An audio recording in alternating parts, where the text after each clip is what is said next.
जी, महिला दिवस की आपको बहुत-बहुत शुभकामनाएँ बधाई हो। Thank you sir. जी, आप प्रशासनिक सेवा में हैं और स्टेशन पे रेडियो सुरक्षा बल में हैं। इसके बाद भी कलाकार हैं, किस तरह तालमेल बैठा लेती हैं?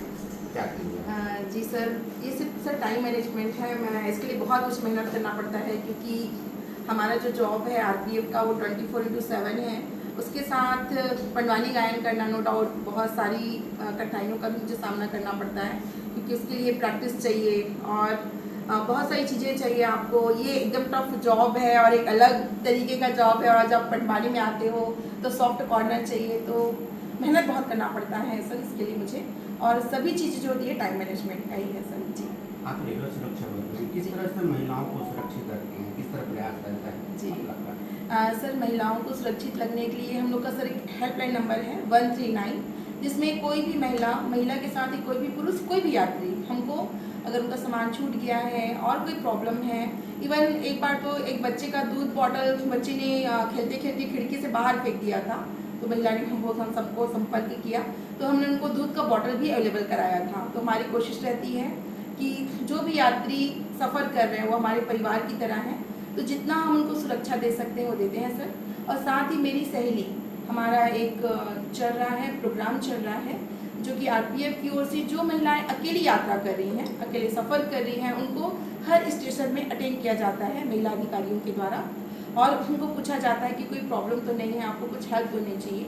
तो इस प्रकार महिलाओं को ज़्यादा सुरक्षा देने हेतु मेरी सहेली प्रोग्राम सर आरपीएफ के द्वारा चलाया जा रहा है। कला और संस्कृति के साथ सुरक्षा बहुत बड़ा प्रश्न होता है सर इस पर क्या कहेंगे? जी सर, कला संस्कृति की सुरक्षा बिल्कुल सर, क्योंकि एक यूनिफॉर्म पर्सन होते हुए कलाकार होना मुझे भी लगता है कि बहुत बड़ी बात है। चूँकि मैंने बचपन से ही गायन शुरू किया था 9 से 10 वर्ष की उम्र में, और पढ़ाई करते करते मैं पढ़ने में भी अच्छी थी। मैंने 12th में गोल्ड मेडल लिया, अपने यूनिवर्सिटी की टॉपर रही, साथ ही मैं अपने बैच सब इंस्पेक्टर बैच की भी टॉपर रही हूँ सर। तो मुझे टाइम मैनेजमेंट शुरू से करना आया और संगीत मेरे बिल्कुल जीवन का हिस्सा रहा है। तो मैं इस क्षेत्र में आने के बाद भी वो मेरे जीवन का ही हिस्सा है।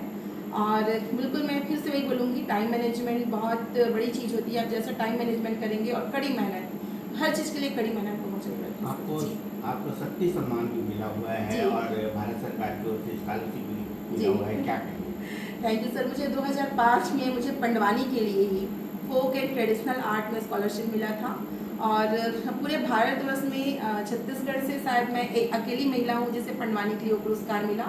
2 साल तक मुझे 2000 रुपये हर महीने मुझे दिया जाता था और 2005 में वो बहुत अच्छी बड़ी बात थी। और साथ ही सर मैं एनसीसी सी सर्टिफिकेट भी हूँ और दिल्ली परेड में भी मेरा चयन हुआ था। माननीय अटल बिहारी वाजपेयी जी प्रधानमंत्री थे, तो उनके साथ हमको डिनर करने का भी अवसर मिला और बहुत ही सुंदर था सर। वहाँ पे भी मैंने अपने पंडवानी परफॉर्मेंस किया था और अटल बिहारी वाजपेयी जी ने भी मेरा पंडवानी देखा था सर। जी, thank you. Thank you so